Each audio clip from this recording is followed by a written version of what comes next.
کئی باتیں ایسی ہوتی ہیں جو کہ خواتین کہیں نہ کہیں سے سن چکی ہوتی ہیں اور ان چیزوں کے بارے میں خواتین کی ایک رائے قائم ہو جاتی ہے۔ وہ یہی سمجھتی ہیں کہ ان کے ذہن میں کسی چیز کے حوالے سے جو بھی بات موجود ہے وہ درست ہی ہے۔ ان کی سوچ اسکن یعنی جلد کے معاملات میں بھی یہی رہتی ہے۔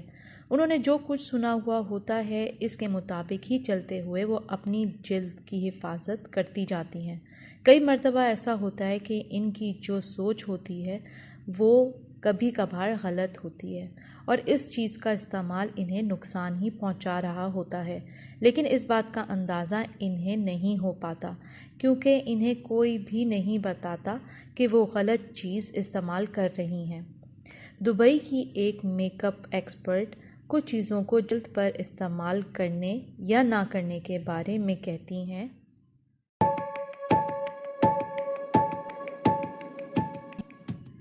پہلا مفروضہ ہے کہ وائپس جلد صاف کرتے ہیں۔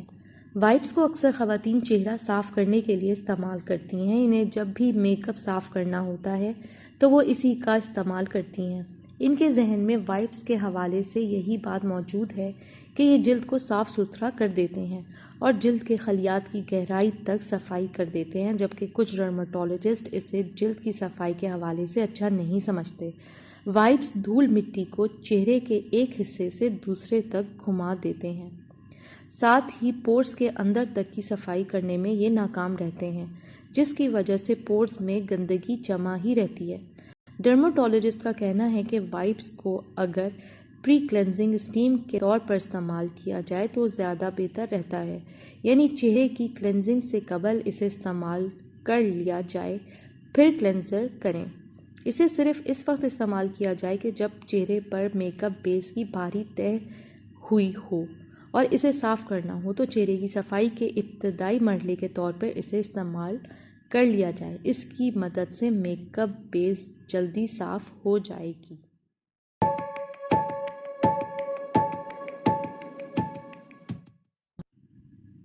دوسرا مفروضہ یہ ہے کہ ریٹینوئڈز کا زیادہ استعمال زیادہ فائدہ دے گا۔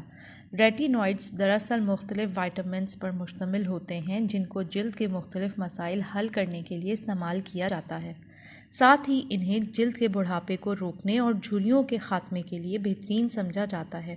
کئی خواتین کی سوچ یہ ہوتی ہے کہ ریٹینوئڈز کا زیادہ استعمال کیا جائے تو وہ انہیں زیادہ فائدہ دیں گے، یعنی کہ ریٹینوئڈز کا ڈبل استعمال کیا جائے تو ان کی جلد کی جھریاں جلدی ختم ہو جائیں گی، جبکہ ڈرماٹولوجسٹ کا کہنا ہے کہ ریٹینوئڈز پر مشتمل دو پروڈکٹس کو اگر ایک ساتھ استعمال کیا جائے تو اس کا کوئی فائدہ نہیں ہوتا، البتہ نقصان ضرور ہوتا ہے کیونکہ زیادہ مقدار میں اس کا استعمال جلد پر خارش کو بڑھا دیتا ہے۔ اس لیے زیادہ ریٹینوئڈز والی پروڈکٹس کا استعمال ہرگز نہ کریں اپنے چہرے کے لیے۔ تیسرا مفروضہ یہ ہے کہ فاؤنڈیشن کو سن بلاک کی جگہ استعمال کرنا۔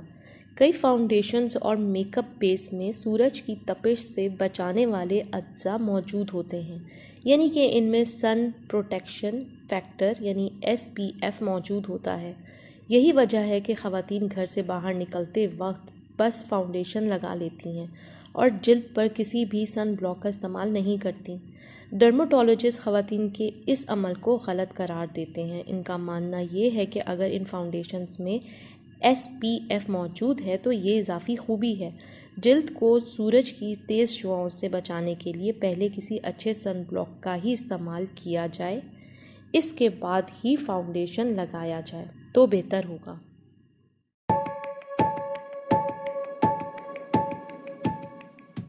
پروڈکٹ استعمال کرے وہ اچھی ہوگی۔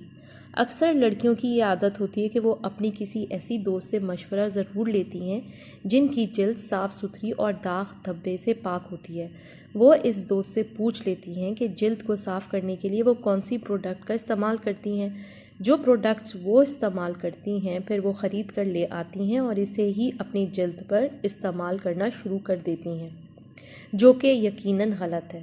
دوست کی جلد اور آپ کی جلد اسکن ٹائپ میں فرق ہو سکتا ہے، ساتھ ہی ارد گرد کا ماحول بھی جلد پر اثر انداز ہوتا ہے، اس لیے ضروری نہیں کہ وہ دن کے وقت سورج کی شعاؤں کا زیادہ سامنا کرتی ہو، جبکہ آپ کا کام ہی ایسا ہو کہ آپ سورج کی شعاؤں سے زیادہ متاثر ہوتی ہوں، اس لیے آپ کی دوست کی پروڈکٹس آپ کی جلد کی حفاظت کرنے میں ناکام ہو سکتی ہے، اسی لیے دوست سے پوچھ کر کبھی کسی پروڈکٹ کا استعمال نہ کریں۔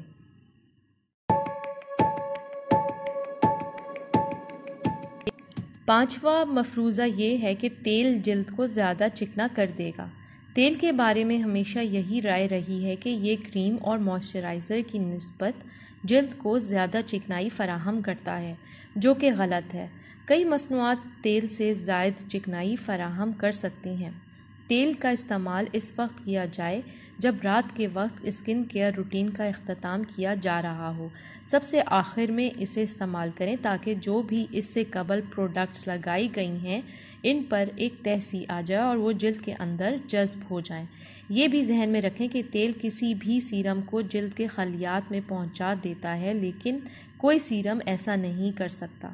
تیل لگانے کے بعد کوئی بھی چیز جلد کے خلیات تک نہیں پہنچ سکتی، لہٰذا چہرے پر تیل سب سے آخر میں استعمال کیا جائے تو بہتر ہے۔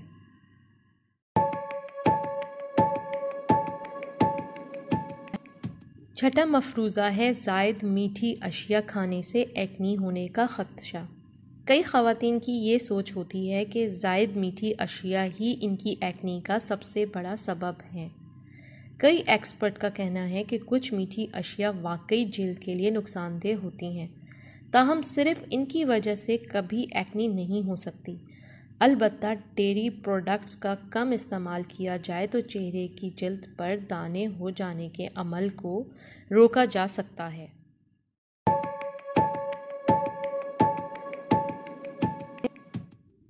7واں مفروضہ ہے مہنگی مصنوعات زیادہ بہتر ہوتی ہیں۔ کئی لڑکیوں کی کوشش ہوتی ہے کہ وہ جلد کی حفاظت کے لیے مہنگی سے مہنگی مصنوعات کا استعمال کریں تاکہ ان کی جلد صاف ستھری رہے، جبکہ ڈرمٹولوجسٹ کا کہنا ہے کہ مہنگی سے مہنگی پروڈکٹس استعمال کرنے کی وجہ سے بھی اسکن پر الرجی وغیرہ ہو سکتی ہے۔ ان مہنگی مصنوعات میں موجود کوئی بھی جز آپ کی جلد کو نقصان پہنچا سکتا ہے، اس لیے یہ سوچ تو بالکل غلط ہے کہ اگر مہنگی پروڈکٹ ہے تو وہ ہمیشہ ہی آپ کے لیے فائدہ مند ہوگی۔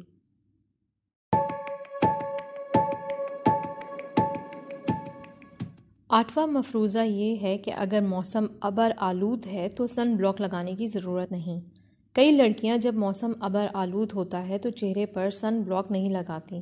ان کی یہی سوچ ہوتی ہے کہ بادل ہیں، سورج نہیں ہے، اس لیے سن بلاک لگانے کی ضرورت بھی نہیں ہے، جبکہ ڈرمٹولوجسٹ کا کہنا ہے کہ یہ سوچ غلط ہے۔ بادل ہوں یا نہ ہوں، دونوں صورتوں میں ہی جلد کو منفی اثرات سے بچانے کے لیے سن بلاک ضرور لگایا جائے اور سن بلاک لگا کر ہی گھر سے نکلا جائے۔ اکثر سن بلاک نہ لگانے والی خواتین کے چہرے کی اسکن جلدی بھوری ہو جاتی ہے اور اس پر جھریاں نمایاں ہونے لگتی ہیں۔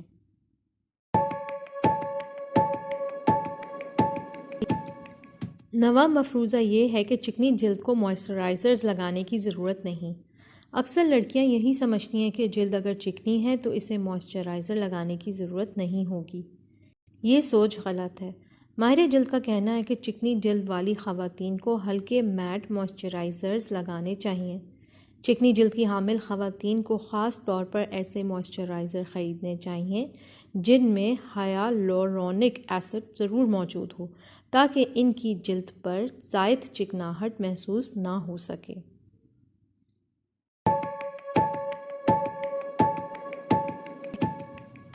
10واں مفروضہ یہ ہے کہ اسکرب کا زیادہ استعمال فائدہ مند ہے۔ اسکرب کو جلد کو اندر تک صاف کرنے کے لیے اچھا سمجھا جاتا ہے۔ مردہ خلیات کی صفائی میں بھی یہ اہم کردار ادا کرتا ہے۔ یہی وجہ ہے کہ لڑکیاں سمجھتی ہیں کہ باقاعدگی سے اسکرب کرنے سے ان کی جلد صاف رہے گی، جبکہ یہ سوچ بالکل غلط ہے۔ اسکن ایکسپرٹس کا کہنا ہے کہ ہر لڑکی کے چہرے کی جلد الگ طرح کی ہوتی ہے۔ کسی کی جلد کو ہفتے میں 2 مرتبہ اسکرب کرنے کی ضرورت پڑتی ہے، کسی کو ہفتے میں 1 مرتبہ، یا پھر کسی کو 15 دن میں 1 مرتبہ اسکرب کرنے کی ضرورت پڑتی ہے۔ تاہم اسکرب کا زیادہ استعمال جلد کو فائدہ نہیں الٹا نقصان ضرور پہنچا دیتا ہے۔ ناظرین، یہ ہیں وہ چند مفروضے جو لوگ اپنی جلد کے لیے بہتر سمجھتے ہیں، مگر آپ ان کو کرنے سے گریز کریں اور اپنی جلد کو خوبصورت اور ہیلدی بنانے میں مدد کریں۔ امید کرتی ہوں آج کی ویڈیو آپ کو ضرور پسند آئی ہوگی۔ ویڈیو لائک اور شیئر ضرور کریں۔ مزید معلومات کے لیے پلیز چینل سبسکرائب کریں۔ اپنا بہت خیال رکھیں۔ اللہ حافظ۔